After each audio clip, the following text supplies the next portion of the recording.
Good evening and welcome to the Black Table, where the truth is served straight, the laughs allowed, and the liquor flows freely. We're here to chop it up, break it down, and keep it 100 on all things men.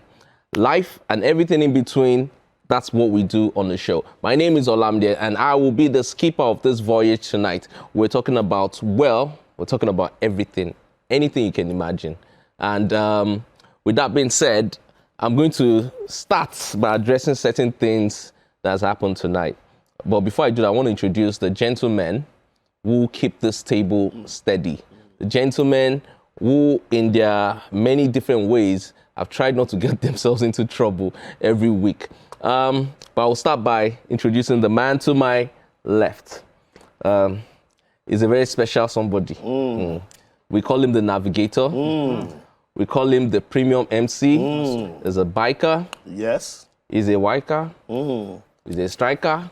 Wait, I'm not done. Wait. I don't play football. And wait, calm down. He's a striker. He's a very good one. He doesn't play football, but hands down, one of the best people when it comes to navigating through situations. It's the premium MC Deck Imafidon. Welcome. Why does it feel like everything you're saying is not what you're saying, but you're just saying something that you are a very smart man, and I respect that you caught that. All right, thank you so much for having me again. It's always absolutely fantastic to be here, and I'm really grateful to God that, of course, it's another opportunity for us to air our thoughts. So we're hoping that you'd listen. Thank you very much. All right, and of course, the man that you cannot miss, because this man carries a title that is bigger than most people. Come on. He is the most faithful man in Lagos. That might change soon. He goes by the moniker, the mayor of Agungi, which might change soon too. Yeah, because we want to make you the mayor of Banana. Don't let them Island. Don't let my political rivals. I'm so happy I'm hearing this right now. This is really, really fantastic. Yeah. And of course, if you guys don't know, you should know. This is one of the greatest voices that's ever on radio. On radio. You know those those correct voices on radio. Yeah, I've had my time. Which one is I've had your time? I just being modest. He's smart. He's being modest right now, but it's being modest. But we celebrate you, gang. We know who you are. Thank you so much. For those who don't know, we know you. Thank you guys so much. And we know what you enjoy doing your pastime. Exactly. It's always a privilege being here on the Black Table, especially with gentlemen like yourself, to discuss real issues with real men. Absolutely. All right, so I'm going to ask this question, but I'm going to ask Gang first. Gang, how are you? I will tell you the generic answer. I'm fine. Okay. I'm good. Okay. Even when I'm not fine and I'm not good, I'm fine and I'm good. Okay. And Dick. I mean, I could be better, but I mean, I'm grateful that, I'm here. I experienced a little bit of, ups and downs, during the week, but I'm okay. But you've managed through it. Yes, I've been able to, fantastic. pull through, and I'm still pulling through, All right. I'm just fine, by the way, for asking. Thank you, everyone. Yeah. I'm fine. Well, I mean, you can send I can drop my account number just so that if you help me, I'll feel better quick. Also, that's the kind of unfine you are. That is part of it. But it's almost like money can solve anything. My brother, money can solve a lot of things, not everything. A lot of things. What can it not solve? My brother, a lot of things. Just say. Okay, so while that's going on, I need to update you guys on what we're going to be doing tonight on the show. All right. We're still going to be joined by Titi Kuti, as you all know him. Ade Tiger. Yes, he has caused trouble. In fact, when he gets on the table, we have certain questions to ask him. But more importantly, there's been discussions over time on why we don't have women on the Black Table. And tonight, for the very first time, we're going to have a woman on the Black Table. She's not going to be sitting on the table, but she's going to be joining us where we, get to talk and, Okay, finally, my voice has been heard on the Black Table. I've been on the Black Table for God knows how many years, and I've been talking about this. I'm really glad this is fantastic. We've listened to the voice of the people. This is fantastic. The only thing is that you guys didn't tell me on time so that I can, get my guard, because the truth is, before bottles will start flying up and down. So that's the whole idea. We didn't want you to know. Okay. I'm looking forward to this. I am really looking forward to it. So we'll be joined by her, and of course, every discussion, we don't hold back. Remember, the Black Table is unapologetic. We're unafraid, and we say it the way it is. We take a quick break. When we return, we dive into our first quick fire, and hopefully Titi Kuti is here to join us. We're not just talking, we're celebrating. We've got a man in the house who needs no introduction, but we're giving him one anyway. He's graced the covers of magazines, lit up the silver screen, and conquered every stage he stepped on. He's a visionary, a trendsetter, a certified icon, a biker, and a ladies' man. He's got the swag of a king, the charm of a lover, and the wit to keep us all on our toes. He don't collect babe from my hand already. He's the definition of fly. Welcome, Titi Kuti, aka Ade Tiger. The most loyal man, the most loyal man in Nigeria. The most loyal man in Nigeria. Yes. We've got the most faithful man in Lagos. Yes. Now we've got the most loyal man in Nigeria. Yaga. Out of the shores of Nigeria, I can't speak for that. Okay. But yeah, in Nigeria, we know about Nigeria. In Nigeria, yeah. Welcome. The introduction with me. I don't know. Wait, before we go any further, let me read a message. Someone that doesn't talk to me often sent to me the moment I put up your picture, and I said, "Oh, we have Titi Kuti on the Black Table." Wow. All the women have been on my case. I'm like, what is this now? Which kind of wahala be this? That's so. Let me just read the message. I'm not going to read everything because some are just like too much. Yeah. Yeah. So let's see. You know what? I can't read any of this on TV. Okay. welcome. How's your day been? Good. Busy, locked up, but I mean... busy means money. Well, a mix of both. Money, value, impact. But I'm happy to be here. Like it's a perfect way to round up all of today's tied up activities at the same time. I'm trying to readjust. So this is the longest I've been out of town. Yeah. So I'm trying to readjust to, people not keeping to time schedules. Yeah. And planning for the traffic. Yeah. And like all those logistic things. I'm reactivating my Lagos street sense. Anyways, welcome. Of course, we have Tier Gang on the bar. There is the man filled with wisdom. So you'll be dishing us. Tier Gang. Tien Gang. Tien Gang. That's somebody's name. Oh, Yeah. shit. I'm not a tiger, but I tried. You're lion. So we'll be diving into our first story, which is our quick fire. Number one, paternity fraud. 4 children, one shocking revelation. A man's world turned upside down after he discovered that the 4 children he had been raising with his wife weren't biologically his. It all started when his eldest daughter took a DNA test to trace her ancestry and found no genetic connections to her father. She confronted him with the results, and although visibly shaking, he calmly asked her not to mention it to her mother.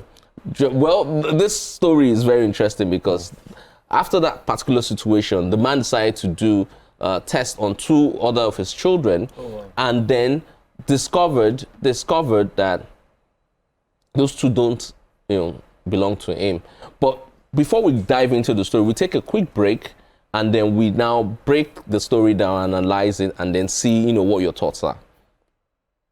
A few years ago, my oldest daughter had to take a DNA test for school just to figure out ancestry.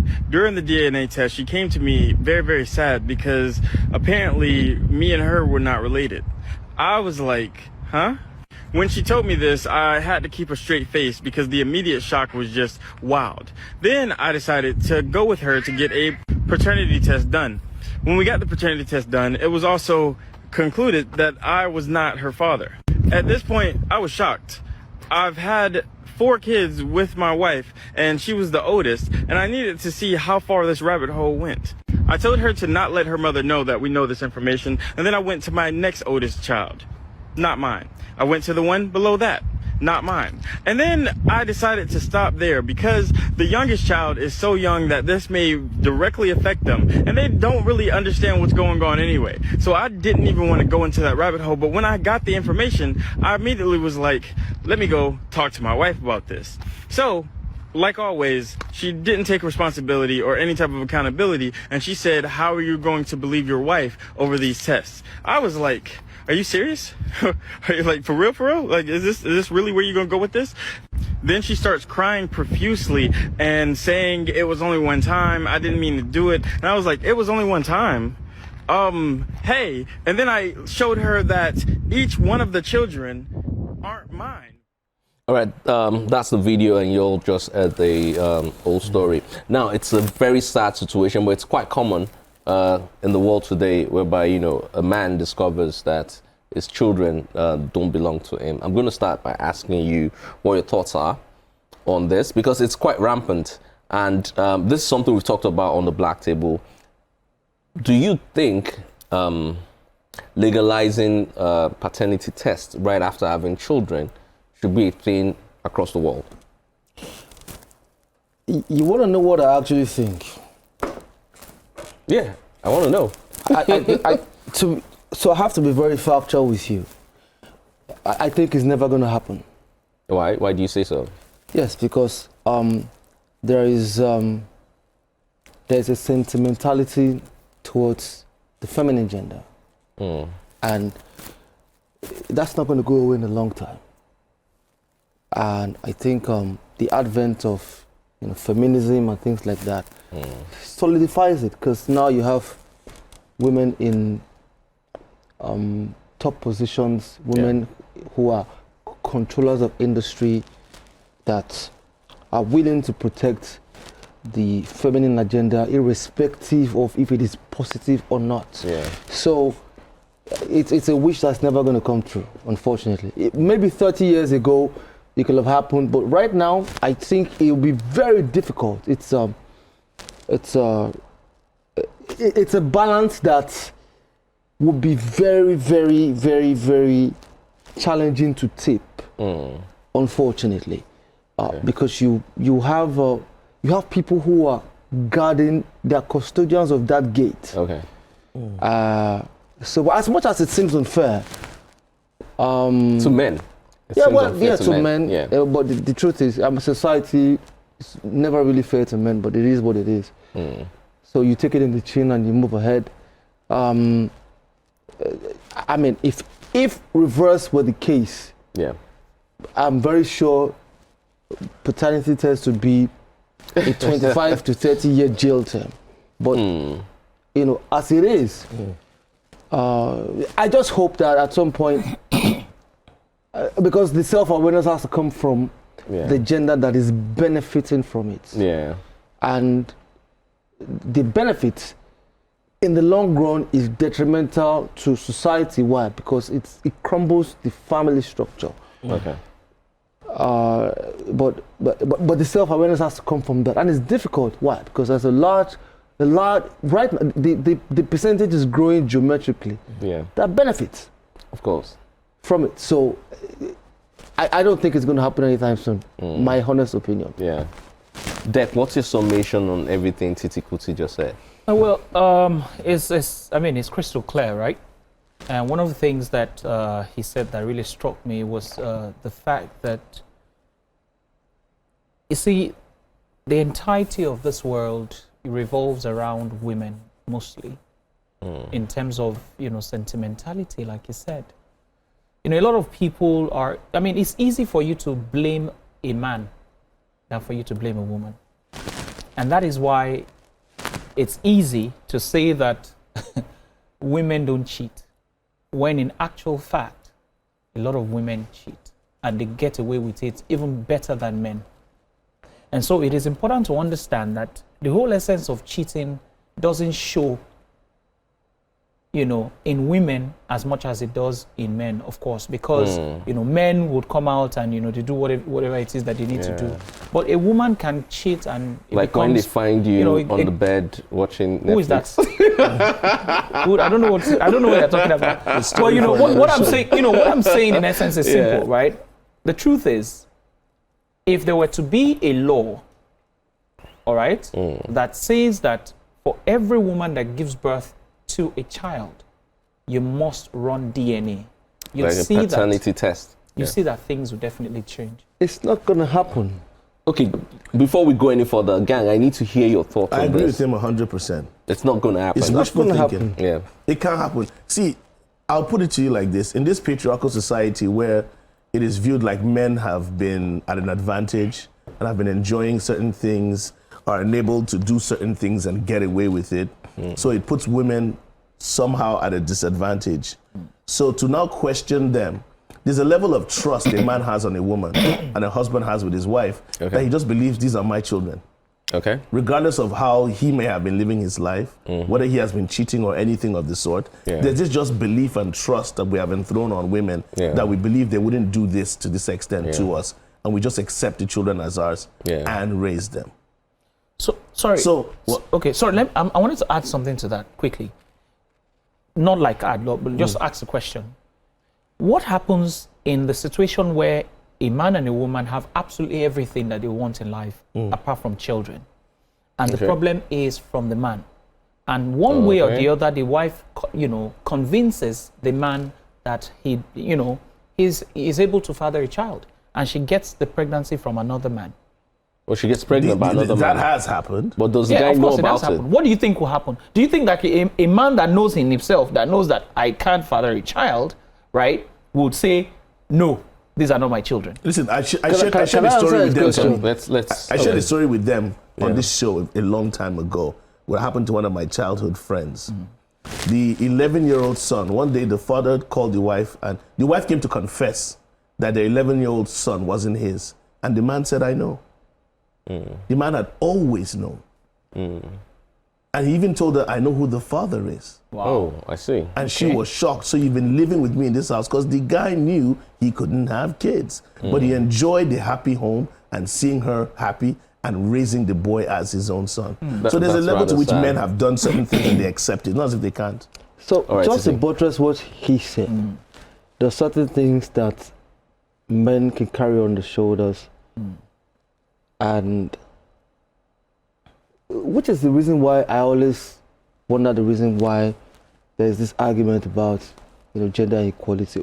We're different. Yeah, we're definitely different. We're both human, Homo sapien, but we're different species.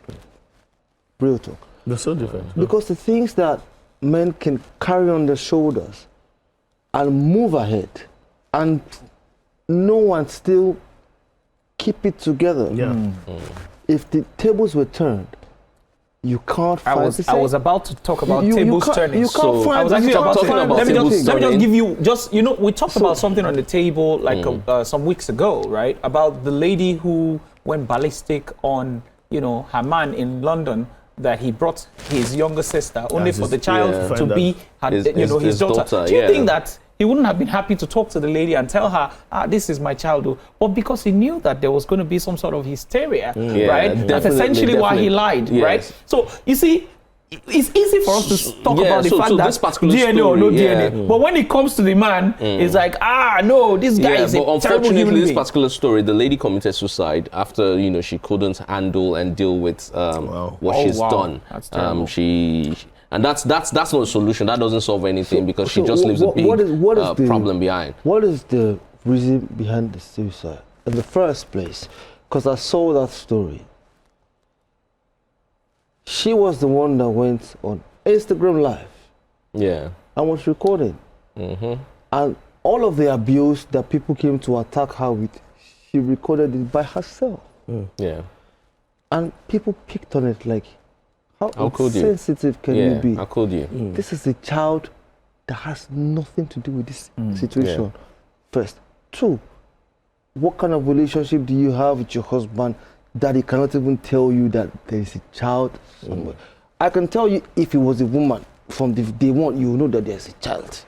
The child is, you can tell that for you to have some sort of a benefit or favor of accompaniment or companionship from the woman, the child has to either like you like the child. Like, she needs to see that. So there's a bond. So, but the truth is, women do this boldly. But when you flip the coin, the men have to hide and